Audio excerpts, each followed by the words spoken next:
Artinya menunjukkan bahwa apa yang selama ini kita lakukan di dalam dunia pendidikan belum bisa dibilang bersaing dengan pendidikan dalam skala internasional. Sementara kita harus melihat zaman sekarang,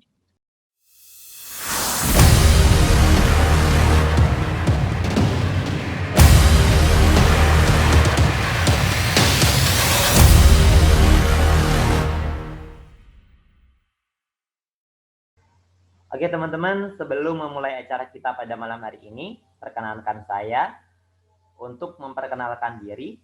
Nama saya Naufal Siddiq Nasrullah. Saya berdomisili di Kota Kediri, Jawa Timur.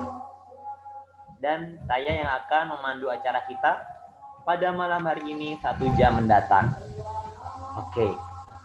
Tema dari talk show kita pada malam hari ini adalah tatanan kampus merdeka di era new normal. Ini merupakan suatu topik yang sangat menarik untuk kita bahas. Narasumber kita pada malam hari ini adalah Bapak Dede Yusuf Macan Effendi, STMSI, yang saat ini menjabat sebagai Wakil Ketua Komisi 10 DPR RI. Yang tentunya salah satu ruang lingkup Komisi 10 DPR RI adalah di bidang pendidikan yang bekerja sama dengan Kementerian Pendidikan dan Kebudayaan. Nah, mungkin ada beberapa teman-teman kita yang baru join, maka izinkan saya seperti biasa menjelaskan lagi apa itu IM Connect. Kepanjangan dari Indonesia Millennial Connect merupakan organisasi sebagai wadah pengembangan diri bagi pemuda-pemudi di seluruh Indonesia. Kami berfokus pada 3 bidang utama yang menjadi faktor penentu kesejahteraan dalam pemberdayaan masyarakat, yaitu bidang pendidikan, sosial, dan ekonomi. Program yang sudah dilaksanakan antara lain sharing session by live on Instagram pada bulan Maret bersama pembicara hebat antara lain Chandra Putra Negara, Ismail Bahtiar, Tantri Namirah, Rahmania Astrini, Syafi Effendi, dan lain-lain. Kemudian ada hashtag ngabuburit dari rumah sebagai peneman produktif selama bulan Ramadan yang diisi oleh pembicara yang luar biasa yaitu Haikal Kamil, Kevin Liliana, Sonia Fergina, Fabian Wisnu Utama, dan lain-lain. Kemudian ada aksi Milenial Lawan Corona beserta ACT, yaitu aksi galang dana untuk masyarakat menengah ke bawah yang terdampak COVID-19. Kami memberikan langsung kepada masyarakat yang membutuhkan. Kemudian ada kelas mentoring personal branding dan mentoring bisnis. Kemudian ada Festival Indonesia Bangkit sebagai ajakan para masyarakat Indonesia untuk bangkit menuju Indonesia yang lebih baik. Menghadirkan pembicara hebat diantaranya Bapak Sandiaga Salahuddin Uno, Kak Najwa Shihab, dan masih banyak lagi. Kemudian ada EcoTalk dan hashtag sharing dari rumah, dan akan ada program-program menarik lainnya. Nah teman-teman, dan acara yang kita jalankan sekarang adalah CIMB Eduship Forum Education and Scholarship Forum 2020, merupakan event virtual terpanjang dan terbesar di Indonesia. Dalam pendidikan dan beasiswa, kami menghadirkan 20 pembicara hebat seperti yang saya sebutkan tadi. Nah, maka dari itu silahkan ajak teman-teman sanak saudara untuk bergabung di CIMB Eduship Forum 2020. Oke teman-teman, terima kasih banyak. Langsung saja, mari kita sambut narasumber kita pada malam hari ini, Bapak Dede Yusuf Macan Effendi, STMSI.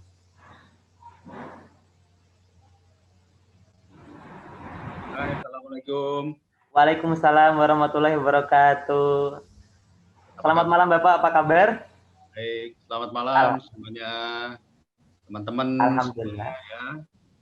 Saya tidak bisa sebutkan, tapi yang jelas kalau lihat dari jumlah yang hadir di sini, wow, luar biasa sekali ya, banyak sekali. Salam sehat semuanya. Salam, amin Bapak, alhamdulillah. Bapak sehat ya, alhamdulillah. Alhamdulillah sehat ya, walaupun alhamdulillah, lumayan padat. Ya, masih semangat ya Pak ya. Oke. Maaf, siapa? Mas siapa? Saya Mas Naufal, Pak. Naufal. Oke, Ya, baik Pak Noval. dengan Mas Noval. Ya, Oke, sebelumnya saya ingin meminta kepada Pak Dede untuk menyapa teman-teman yang ada di rumah nih, yang semangat. Nah, oke. Baik, untuk teman-teman ya, ini saya yakin semuanya mahasiswa kebanyakan. Saya ucapkan salam, selamat malam buat semuanya. Ada yang mahasiswa, ada yang SMA, atau bahkan ada yang sudah menikah. Pokoknya yang penting semuanya tetap dalam keadaan yang semangat dan optimis memandang masa amin. depan. Salam semuanya. Siap. Oke. Oke, terima kasih Bapak. Sebenarnya teman-teman nih semangat sekali nih Bapak untuk mengikuti webinar kita pada malam hari ini karena temanya yang sangat bagus untuk kita bahas dan kita diskusikan pada malam hari ini. Langsung saja Pak Yusuf, sepertinya topik yang akan kita bahas malam ini sangat menarik sekali, tatanan kampus merdeka di era new normal. Seperti yang telah disampaikan Bapak Mendikbud Nadiem Makarim, ini merupakan konsep baru Merdeka Belajar di perguruan tinggi yang dirilis oleh beliau.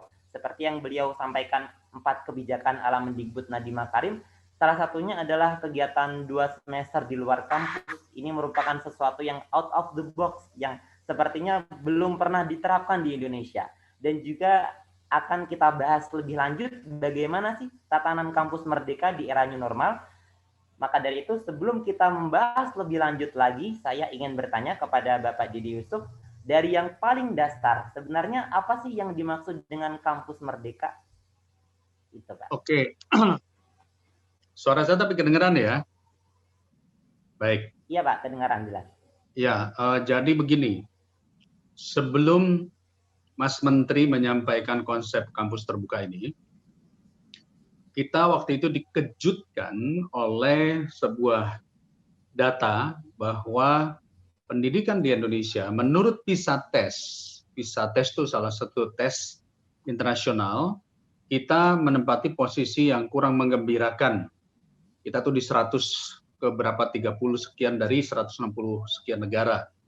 Artinya menunjukkan bahwa apa yang selama ini kita lakukan di dalam dunia pendidikan belum bisa dibilang bersaing dengan pendidikan dalam skala internasional. Sementara kita harus melihat zaman sekarang, di era industri 4.0, globalisasi, maka orang sudah terjadi pergerakan arus manusia, barang, jasa, termasuk juga informasi. Dan ketika terjadi perubahan informasi yang begitu cepat, maka mau tidak mau persaingan kita adalah persaingan multinasional. Nah, inilah yang kemudian beliau menyampaikan kepada kami, kebetulan saya sebagai salah satu pimpinan Komisi 10 bidang pendidikan, kita berdebat dulu pertama soal ujian nasional. Ujian nasional ini mau dicabut, alasannya apa? Urgensinya apa? Oke. Nah, akhirnya kita melihat bahwa memang pada awalnya semangat ujian nasional itu bagus untuk bisa membuat kesetaraan, kesamaan antara pendidikan baik di Pulau Jawa, mau di Sumatera, mau di Kalimantan, bahkan sampai level Papua. Jadi namanya ujian nasional.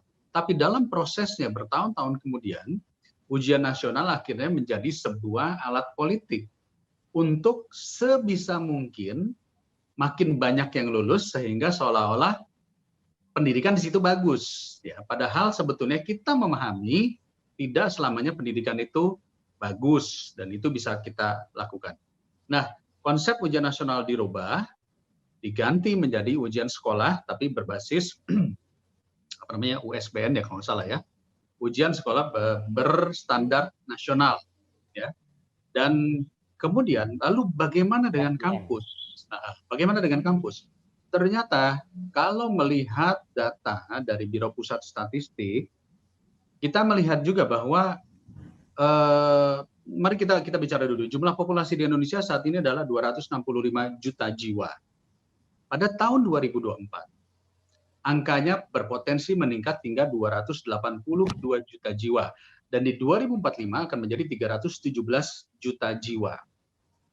Jumlah generasi milenial, nah ini milenial berarti urusan apa, usia-usia Noval, Maria Rahel, Yul, dan semuanya lah yang ada di sini ya, itu kurang lebih berjumlah yang usia 20-35 tahun nanti itu adalah sekitar 25%, atau kurang lebih setara dengan 63,4 juta dari 179 juta jiwa yang merupakan usia produktif.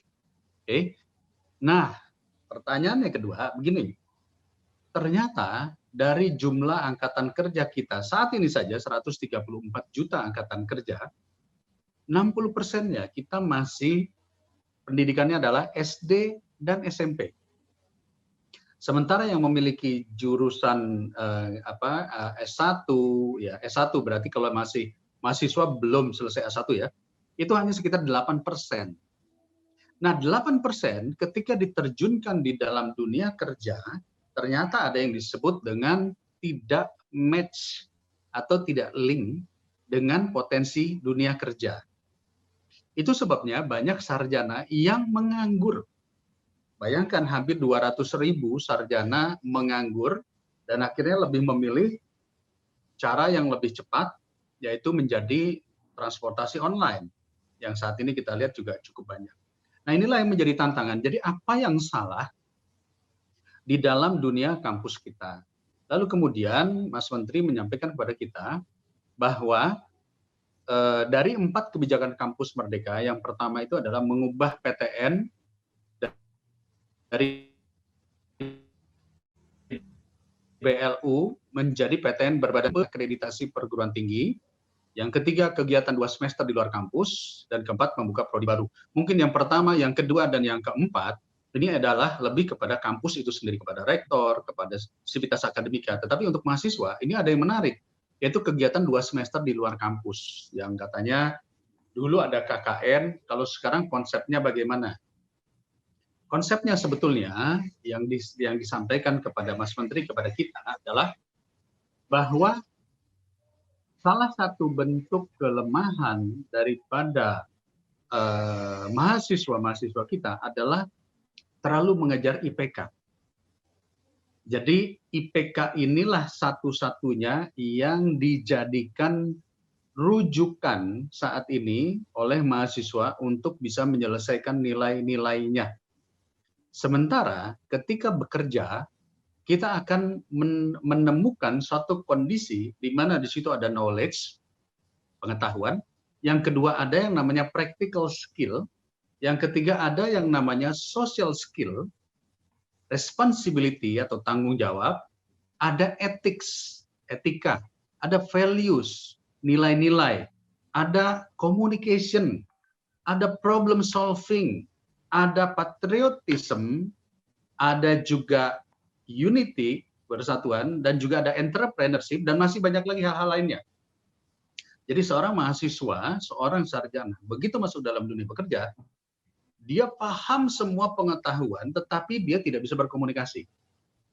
Dan ketika dia tidak bisa berkomunikasi, dia tidak bisa masuk dalam dunia industri atau dunia bekerja itu sendiri. Dia bisa berkomunikasi, dia paham pengetahuannya, tapi dia tidak bisa bekerja sama. Dia one man show. Itu yang membuat akhirnya dia tidak mampu untuk berkolaborasi. Dia tidak punya etika, dia gampang tersinggung, dia ngomel-ngomel sendiri, dia seenak maunya dia sendiri. Itu pun membuat dia akhirnya tidak bisa menyatu atau bisa membuat sebuah rumusan-rumusan baru di dalam memecahkan masalah. Dia tidak kreatif, dia sangat baku. Nah, ini juga semua adalah tantangan-tantangan. Nah, oleh karena itu, dibutuhkan dalam masa kuliah adalah, menurut Mas Menteri, bagaimana caranya mahasiswa mengeluarkan dirinya dari kampus dan masuk dalam real dunia nyata. Jadi satu contoh begini, kalau di kampus belajar pengetahuan itu adalah ibarat berenang di kolam renang yang sudah tertata dengan baik. Tapi ketika diterjun di masyarakat, itu ibarat masuk di dalam lautan yang mungkin isinya ada ikan hiu, ada ikan kakap, ikan betok, cumi-cumi, dan lain-lain. Yang mungkin akan membuat dia mengambil keputusan tidak harus melulu majornya dia atau prodinya dia. Dia harus mengambil sebuah keputusan, katakanlah keputusan teknik dari sudut pandang pemasaran. mungkin dia harus mengambil keputusan ekonomi dari sudut pandang mungkin adalah kreativitas. Nah, inilah yang kemudian dibuatlah konsep itu tadi, ada 2 semester dilakukan kegiatan, mungkin dulu kita kenalnya seperti KKN, tetapi ini mungkin lebih berkomunikasi dengan sektor industri atau kerja nyata terjun di desa atau terjun di masyarakat, mengaplikasikan pemahaman-pemahamannya, pengetahuan-pengetahuan.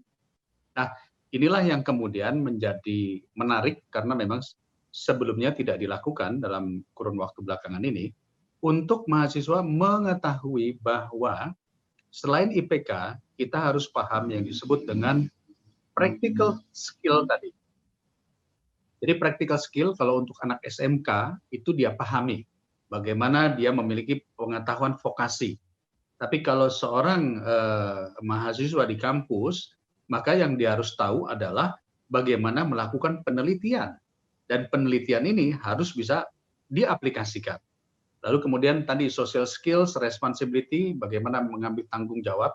Itu sebabnya saya juga merasa bahwa pendidikan ekstra atau apa namanya UKM ya, unit kegiatan mahasiswa ya, itu sangat dibutuhkan karena mengajarkan mahasiswa juga untuk mengambil peran, mengambil tanggung jawab dalam masalah sosial, ethics and values, nilai-nilai, etika, bagaimana berkomunikasi dengan baik, menghormati senior, menghormati orang tua, menghormati dosen, sehingga pada saat dia masuk dalam dunia kerja, dia tidak egois, tidak hanya memandang dirinya sendiri, ya. Kemudian bagaimana memanage waktunya, dan masih banyak lagi hal-hal lainnya, termasuk di dalamnya nanti adalah patriotisme, yaitu adalah bagaimana kita memiliki sikap patriotisme, sudut pandang untuk membela negara kita melalui pengetahuan yang kita miliki. Jadi, sekali lagi, konsep kampus merdeka ini cukup bagus, dan Mas Menteri juga menyampaikan kepada kami di Komisi 10, mahasiswa boleh mengambil lebih dari 1 prodi. Jadi boleh mengambil 2 prodi. Tentu tidak ada paksaan. Artinya jika mampu. Ya, dari 8 semester, dia bisa bagi 5 semester untuk prodi A dan 3 semester untuk prodi B. Ini tujuan utamanya adalah sebagai satu contoh begini, ketika seorang siswa diharapkan terjun di dalam masyarakat, dia mungkin dia paham tentang tekniknya, tapi dia belum tentu paham tentang sudut-sudut hukum. Dan padahal untuk membuat teknik itu, dia harus mengetahui faktor-faktor hukum yang menyertai teknik tersebut. Nah, ini yang diharapkan agar seorang mahasiswa tidak hanya menenteng gelar kesarjanannya, proposal, tapi dia tidak tahu bagaimana the system works, ya. Ketiga, yang juga saya perlu sampaikan di sini, konsep kampus merdeka di sini juga salah satu metodenya nanti adalah pengajaran sistem antara dosen dengan siswa, itu dibutuhkan lebih banyak lagi project base. Jadi bukan kayak kita dulu kan kita mengejar jam SKS tatap muka ya, tapi lebih kepada analytical thinking and innovation. Jadi bagaimana menganalisa permasalahan yang ada dan kemudian membuat inovasi dari permasalahan tersebut. Jadi bukan based on the book saja, tetapi based on analisa. Karena bagaimanapun juga untuk mendapatkan S1 itu namanya adalah peneliti. Yang kedua ada konsep yang berikutnya ada konsep namanya active learning and learning strategies. Jadi ini mestinya sudah diterapkan sejak SMA, yaitu kita mengerjakan tugas itu dibagi menjadi grup, jadi forum group discussion. Sehingga dalam forum group discussion tersebut kita membuat active learning, satu sama lain saling memberikan masukan dan kemudian melakukan strategi-strateginya. Nah, ini bisa dipraktekkan nanti di dalam lapangan. Teknologi design and programming ini juga menjadi penting, critical thinking analysis juga menjadi penting, complex problem solving. Apa yang disebut dengan complex problem solving? Complex problem solving ini artinya ketika beban diberikan dan seolah-olah tidak ada way out dari masalah itu. Jadi sesuatu yang kompleks diberikan beban bertubi-tubi, lalu kemudian siswa dilatih untuk bisa melihat dari spektrum bird view namanya. Jadi gini, spektrum bird view itu dipakai oleh para leader, oleh para pemimpin-pemimpin. Dia tidak boleh melihat dari kacamata namanya horizontal view, tapi dia harus melihatnya dari bird view. Karena dengan melihat dari bird view, dia bisa melihat, oh ya ini permasalahan kalau ini diselesaikan secara ekonomi, pasti akan mentok. Tapi kalau ditinjau dari sudut keadilan, sudut sosial, maka kita akan bisa menemukan hal-halnya. Sudut historis, kita akan menemukan istilahnya bottleneck-nya seperti apa. Nah itulah yang perlu diberikan pelatihan-pelatihan kepada siswa. Masih banyak lagi, tetapi poinnya di sini adalah kita Komisi 10 menyetujui konsep kampus merdeka dengan catatan peta jalan pendidikannya harus jelas dulu. Jangan sampai ganti menteri, ganti kebijakan. Nanti kita nggak tahu 2024 menterinya berganti lagi siapa, ganti lagi kebijakan. Nah, oleh karena itu, kita di Komisi 10 saat ini sedang membuat revisi Undang-Undang Sistem Pendidikan Nasional yang konsepnya begini, kira-kira konsepnya begini. Indonesia harus punya kejelasan terlebih dahulu. Mau kemana Indonesia 2020 sampai 2030? Contoh, kalau kita melihat beberapa negara lain, saat ini China, dia fokus kepada yang disebut dengan teknologi, kepada inovasi-inovasi baterai atau energi alternatif. Amerika juga demikian, ya. Lalu kemudian kita lihat Korea, teknologi itu sangat kuat. Jepang, Korea, termasuk Amerika akan fokus kepada algoritma. Algoritma ini adalah sebuah sistem untuk melakukan penghitungan secara artificial intelligence, ya, yang di situ ada komputer, ada macam-macam untuk menguasai pasar. Kenapa? Begini. Kalau kita perhatikan Eropa misalnya, Eropa masih fokus kepada ekonomi retail, mikro dan sebagainya. Yuk kita lihat sejenak bagaimana kondisi ekonomi seluruh dunia saat ini. Kira-kira apakah penghasilan seperti ini berbanding dengan tingkat kesarjanaan kita? Tentu tidak, karena sarjana yang S1, S2 pun paling tinggi juga gajinya 10-15 juta. Ya kan? Jadi oleh karena itu sekarang apa yang harus kita lakukan? Apakah kita tinggalkan kuliah kita? No. Stay there.